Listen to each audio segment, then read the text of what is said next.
নিয়ে নিয়েছি half cup চাল, আর দিলাম একটু লবণ আর একটু জল দিয়ে চালটা মেখে নিলাম। তো গুড মর্নিং বন্ধুরা, তোমরা সব কেমন আছো অবশ্যই জানিও কমেন্টে। আর এদিকে দেখো, অনেক দিন ধরে আমার চাল ভাজা খেতে ইচ্ছে করছে, তাই ভাবলাম আজকে রবিবার বানিয়েই নিই। তো দেখো, চাল ভাজা আমার হয়ে গেছে, ঢেলে নিলাম।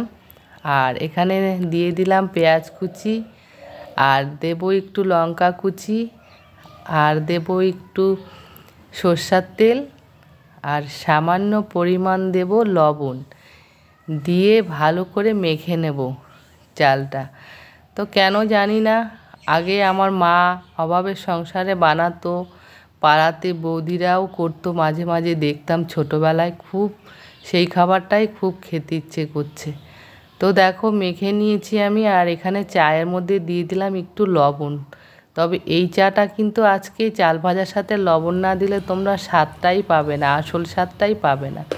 তো লবণ চা আর চাল ভাজা, দেখো কেমন আওয়াজ হচ্ছে, দেখেছো? মটমট করে আওয়াজ হচ্ছে।